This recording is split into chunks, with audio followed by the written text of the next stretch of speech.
اور اس کی آنکھیں آنسوؤں سے بھری ہوئی سوال کر رہی ہیں کہ اس کا بڑھاپے کا سہارا کیوں چھین لیا گیا ہے. تو یہ ان گنت سوالات ہیں جو اب پیدا ہو چکے ہیں، اور یہ اتنی آپ اگر سوچ رہے ہیں کہ خاموشی سے ختم ہو جائیں گے تو ایسا ہے نہیں. سوال تو اٹھیں گے، یہاں سے بھی آوازیں اٹھیں گی اور باہر سے بھی اٹھ رہی ہیں، تو سوال تو اٹھیں گے اور اس کا پریشر تو آئے گا. آپ جتنی مرضی اوپر ٹی وی پہ آ کے ایکٹنگ کر لیں، جتنا مرضی ٹھٹھا اڑا لیں، ٹھیک ہے نا، جتنی مرضی بے حسی دکھا دیں، لیکن جو آپ کے ہاتھ اب خون سے رنگے ہوئے ہیں اس سے اب نجات ممکن نہیں ہے. اور یہ جو آپ کی ایک اوور ایکٹنگ ہے نا، وہ اس کو کور نہیں کر سکتی. اب آج علی امین گنڈا پور صاحب نے جو تقریر کی ہے، پہلے میں ان کا تھوڑا سا کانٹینٹ شیئر کر دیتی ہوں، پھر آپ کے ساتھ اس کے اوپر اپنا تجزیہ شیئر کرتی ہوں. علی امین گنڈا پور صاحب نے آج بڑی دھواں دار قسم کی تقریر کی. کہا کہ جی ہمارا مذاق اڑا رہے ہیں کہ ہم بھاگ گئے. تو انہوں نے کہا کہ ہمارے ورکرز تھے، کوئی ملیٹنٹس نہیں تھے، کوئی اسلحہ لے کر نہیں آئے ہوئے تھے کہ سامنے میدان میں کھڑے ہو کر دو بدو مقابلہ کرنا تھا انہیں. وہ تو نہتے تھے، پرامن تھے. تو اگلی بار آئیں گے تو پھر اسلحہ لے کر آئیں گے، پھر دیکھتے ہیں کہ کون بھاگتا ہے اور کون بھگاتا ہے. اور عمران خان کو کہہ کے آئیں گے کہ اب کی بار ہمیں یہ مت کہنا کہ پرامن رہو. یہ بھی انہوں نے کہا کہ عمران خان کو رہا کرو، ورنہ اگلی بار جب ہم آئیں گے تو پھر ہم سے گلہ مت کرنا. اور یہ بھی کہا کہ جو ہمارا آج مذاق اڑا رہے ہیں شہیدوں کا، ہم دعا کرتے ہیں کہ تم لوگوں کو بھی بچے، تم لوگوں کو بھی اس تکلیف سے گزرنا پڑے. اس سٹیج پر ہمیں مت لے کر آؤ کہ جہاں پر تمہیں مرتا دیکھ کر ہمیں سکون آئے.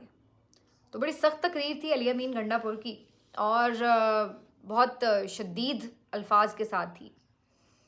بظاہر ایک طرح سے جذبات کی عکاسی تو وہ کر رہے تھے، کیونکہ ظاہر ہے اس وقت ایک غم و غصہ ہے ان کے ہر ورکر کے گھر میں. خیبر پختونخوا میں جو نئی بھی ورکر ہے اس کا بھی دل دکھی ہے. تو بظاہر ایسا لگ رہا ہے کہ علی امین گنڈا پور صاحب نے جیسے لوگوں کو کام ڈاؤن کرنے کے لیے یہ تقریر کی ہے، اور اس تقریر میں سخت الفاظ کا چناؤ بھی اسی لیے کیا گیا ہے کہ تھوڑا سا لوگوں کو ایک آپ تسلی دے دیتے ہیں، یا آپ اپنا جو ان کی جو فرسٹریشن ہے اس کا اظہار کر دیتے ہیں، تو لوگوں کو یہ احساس ہوتا ہے کہ یار ہماری بات کرنے والا کوئی ہے، تو جذبات ان کے تھوڑے سے آپ ٹھنڈے کرتے ہیں.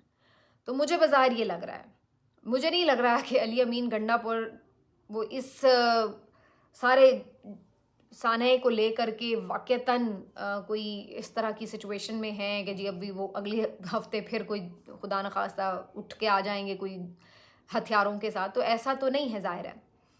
لیکن انہوں نے یہ جو سخت تقریر کی ہے اس سے دو مقصد بیسیکلی نظر آتے ہیں، اور شاید ان کو اس بات کی باقاعدہ نوٹس میں لا کے انہوں نے یہ تقریر کی ہو. اس سے دو مقصد مجھے نظر آتے ہیں. ایک تو یہ کہ جو وہ خود بہت زیادہ ظاہر تنقید کی زد میں ہیں، اس کی بھی انہوں نے تھوڑی سی کمپنسیشن کرنے کی کوشش کی ہے. اور دوسرا لوگوں کے جذبات جو اس وقت پاکستانی سیکیورٹی فورسز کے اگینسٹ ڈیولپ ہوئے ہیں اس واقعے کے بعد، اور جو قیادت کے خلاف بھی ہوئے ہیں، تو وہ ان کو تھوڑا سا انہوں نے نارملائز کرنے کے لیے یہ تقریر بظاہر کی ہے. ان کی تقریر کا جو بھی مقصد ہو، لیکن یہ بات تو اپنی جگہ حقیقت ہے کہ لوگوں کو ایک غم و غصہ تو ہے. اور چاہے آپ جتنا مرضی اس کو کہیں کہ آپ نے ٹی وی پر ایک یک طرفہ نیریٹو کے ساتھ جو بھی ثابت کرنے کی کوشش کی ہو حکومت نے، وہ بہرحال ثابت کرنے میں ناکام ہوئے ہیں. کیونکہ آپ اس وقت کسی سے بھی جا کے چوک چوراہے پر جا کر پوچھ لیں تو وہ آپ کو بتا دے گا کہ کیا ہوا اور کیسے ہوا ہے. تو ٹی وی چینلز تو ویسے ہی اپنی کریڈیبلٹی کھو چکے ہیں، تو اس لیے وہاں پر چلائے جانے والا کوئی بھی نیریٹو کوئی امپیکٹ نہیں رکھ رہا. اور یہ صرف ملک ہی نہیں، بیرون ملک بھی یہی صورتحال ہے. اور آج تو مجھے دیکھ کے شرم آ رہی تھی کہ انڈین چینلز تک کس طرح شرم دلا رہے تھے اور کس طرح کی مذاق اڑا رہے تھے. یہ کیا ہو رہا ہے؟ یہ تو ہم سوچتے تھے کہ فورسز جا کے کشمیر لڑیں گی، ہمارے ساتھ لڑیں گی، یہ تو اپنے لوگوں سے لڑ رہے ہیں. تو وہ یہ باتیں کر رہے ہیں آن ایئر. تو آپ اندازہ لگائیں کہ کیا انہوں نے کیا. اور علی امین نے آج یہ بات تقریر میں کی کہ انہوں نے فوج کو وہاں پہ بلوا کے اور جس طریقے سے ان کو انوالو کروایا ہے، یہ انہوں نے شدید ایک بہت بڑی غلطی کی ہے. اور پھر یہ ساری چیزوں کے بعد مزید جو تقاریر ہوئیں وہ بھی بڑی سخت تھیں. جو ان کے ایک اور یہاں کے منسٹر ہیں امجد خان, انہوں نے بھی یہ بات کہی کہ جب بندوق کا مقابلہ بندوق سے ہوتا ہے تو پھر تم لوگوں کی لاشیں گدھوں پر آتی ہیں, پتلونیں اترتی ہیں, اور جہاں نہتے لوگ ہیں وہاں تم لوگوں نے یہ ظلم ڈھائے. تو بڑی سخت تقاریر تھیں جو ادھر اسمبلی ممبرس کی طرف سے ہوئی ہیں. بہرحال اب یہ ساری چیزیں ہیں, اور اس کے بعد علی امین نے آج للکارا ہے کہ اگر تم لگا سکتے ہو تو لگا کے دکھاؤ گورنر راج, پھر ہم تمہیں بتائیں گے کہ کس طرح تم لگاتے ہو. تو انہوں نے اس پہ بھی بڑی دھمکی ومکی لگائی اور اس طرح کی بات کی ہے. لیکن فی الحال بظاہر ایسا لگ رہا ہے کہ گورنر راج کے اوپر کوئی کنسنسس اس طرح سے ہو نہیں پایا ہے.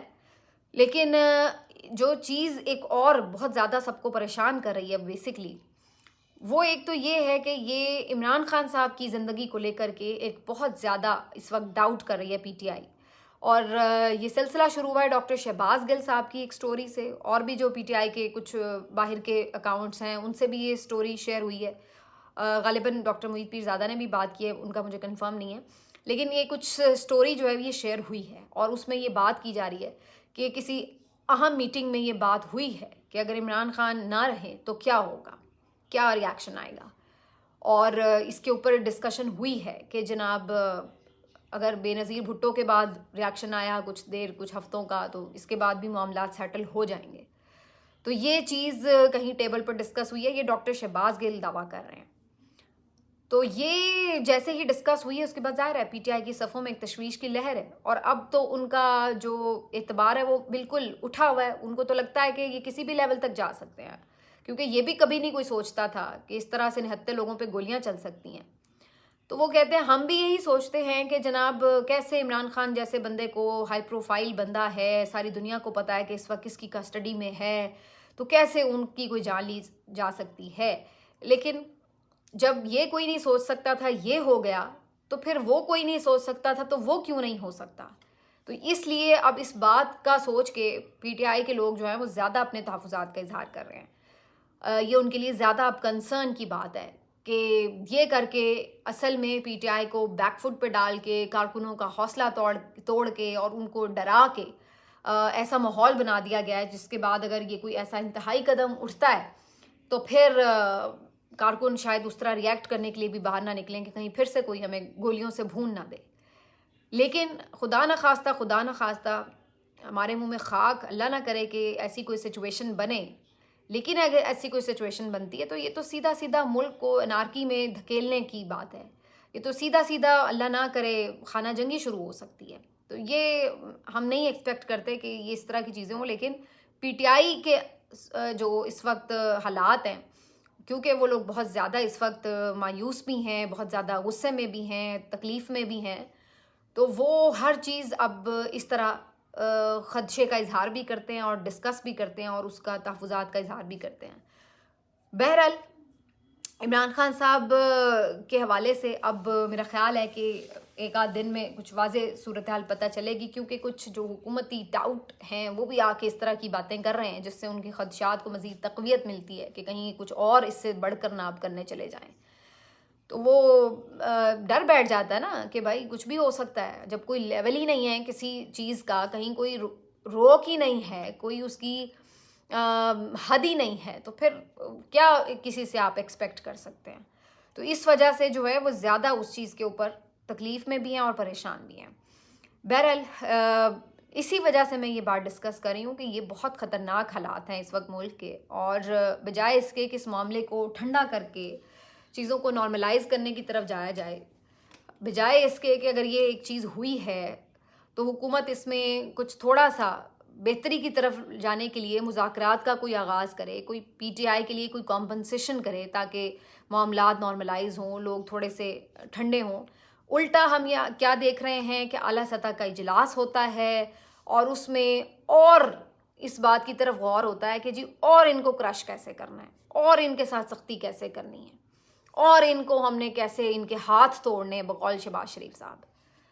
تو یہ جہاں پر اب اگر آپ کا لیول ہے کہ ایک پہلے ہی آپ کو پتہ ہے کہ اس وقت سچویشن یہ ہے کہ ایک صوبہ آپ کا جل رہا ہے اور وہاں پر آپ نے اور جذبات بھڑکا دیے لوگوں کے, اور وہاں پر آپ جو ہے مزید بیٹھ کے یہ پلاننگز کر رہے ہیں کہ جی اور کیسے ان کا شکنجہ کسنا ہے، ان کو گورنر راج لگا دو، ان پہ بین لگا دو، ان کے پیچھے FIRیں کٹوا کے ان کا بندہ پکڑ لو، ان کو زخمیوں کا پتہ نہ لگنے دو، تو ان کو لاشیں واپس کرنے میں مشکل ہو جائے. تو یہ چیزیں، تو اگر آپ یہ چیزیں بیٹھ کے پلان کریں گے تو آپ اسی سے اندازہ لگا لیں کہ ریاست اس وقت کس طرح کے ہاتھوں میں ڈول رہی ہے کہ شہباز شریف صاحب بیٹھ کے یہ باتیں وہاں پہ اعلیٰ سطح کے اجلاس میں ڈسکس کر رہے ہیں.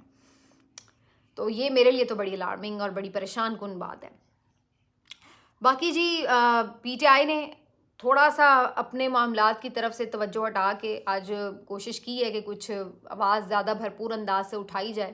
جہاں KP اسمبلی میں سخت تقاریر ہوئی ہیں، وہاں پریس کانفرنس بھی کی آج شیخ وقاص اکرم صاحب نے، عمر ایوب صاحب نے، بیرسٹر گوہر صاحب کا بھی ویڈیو پیغام آیا ہے، انہوں نے بھی باتیں کی ہیں. اور ایک ٹرینڈ چلایا ہے PTI نے کہ گولی کیوں چلائی.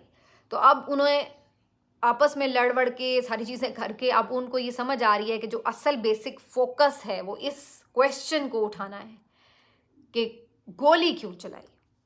تو اب اس کے اوپر وہ سارا فوکس کر رہے ہیں کہ اصل چیز تو سوال یہ نہیں ہے کہ کون آگے جا رہا تھا، کس کا کنٹینر گاڑی پیچھے تھی، کون شامل ہوا کون نہیں شامل ہوا، کہاں پہ بیٹھنا تھا کہاں پہ نہیں بیٹھنا تھا، کون گولی کھا رہا تھا کون گولی نہیں کھا رہا تھا. سوال یہ ہے کہ گولی کیوں چلائی.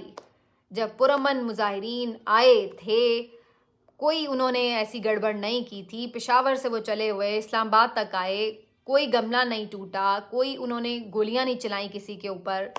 تو پھر ایسی کیا نوبت آ گئی تھی کہ ان مظاہرین کے اوپر آپ کو ہر صورت گولیاں چلانی پڑیں. تو گولی کیوں چلائی، یہ ان کا ٹرینڈ اس وقت چل رہا ہے.